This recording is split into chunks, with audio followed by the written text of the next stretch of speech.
ബിരിയാണി ഉണ്ടാക്കാനേ ഇനി ഒരുപാട് പാത്രം നിരത്തേണ്ട ആവശ്യമില്ല. ഈ ഒരൊറ്റ പാത്രത്തിൽ നമുക്ക് ബിരിയാണി തയ്യാറാക്കാം. എങ്ങനെ നോക്കാം. ബസ്മതി റൈസ് ആട്ടോ ഞാൻ എടുത്തേക്കുന്നത്. അത് ആദ്യം ഒന്ന് കുതിർത്ത് വെക്കണം. ഒരു 4 സവാള നല്ല ബ്രൗൺ ആവുന്ന വരെ വറുത്തിട്ട് അതിൽ നിന്ന് കുറച്ച് മാത്രം മാറ്റി വയ്ക്കുക. ഉള്ളി ഒന്ന് സൈഡിലേക്ക് മാറ്റി വെച്ചിട്ടേ തക്കോലം, ഗ്രാമ്പു, പട്ട, ഏലക്ക, കുരുമുളക്, ഷാജീരകം, അതുപോലെ തന്നെ ബേ ലീഫ് ഇട്ടിട്ട് ഒന്ന് വഴറ്റിയെടുക്കാം. ഇതിലേക്ക് 1 കിലോ ചിക്കൻ ഇട്ടിട്ടും വഴറ്റിയെടുക്കാം. ഇനി ഇഞ്ചി വെളുത്തുള്ളി പേസ്റ്റ്, പച്ചമുളക് ചതച്ചതും, ഉപ്പും, മല്ലിപ്പൊടിയും ബിരിയാണി മസാലയും കൂടെ ചേർത്തിട്ട് നന്നായിട്ട് വഴറ്റിയെടുക്കുക കേട്ടോ. ഇതൊന്ന് ഒരു 2 മിനിറ്റ് അടച്ചു വെക്കുക. തുറന്നതിന് ശേഷം 3 തക്കാളിയും, ഒരു 2 ടേബിൾ സ്പൂണോളം മല്ലിയിലയും പുതിനയിലയും, ഒരു 4 പച്ചമുളകും, 1 കപ്പോളം തൈരും ചേർത്തിട്ട് നന്നായിട്ട് വഴറ്റിയിട്ട് വീണ്ടും നമ്മളൊന്ന് അടച്ചു വെക്കും. അപ്പോൾ നല്ല പോലെ വെള്ളം ഇറങ്ങും കേട്ടോ.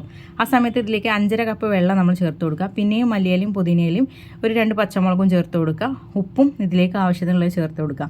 നന്നായിട്ട് തിളക്കുന്ന സമയത്താണ് നമ്മൾ നേരത്തെ കുതിർത്ത് വെച്ച ആ ഒരു അരി ഉണ്ടല്ലോ അത് ഊറ്റിയതിന് ശേഷം ഇതിലേക്ക് ഇട്ടിട്ട് വേവിച്ചെടുക്കുന്നത്. ഏകദേശം വെന്ത് വരുന്ന സമയത്തെ ഇതിലേക്ക് നമ്മൾ പാലിൽ കുറച്ച് മഞ്ഞൾപ്പൊടിയോ അതല്ലെങ്കിൽ കുങ്കുമമോ കലക്കിയിട്ട് ഒഴിച്ചു കൊടുക്കാം.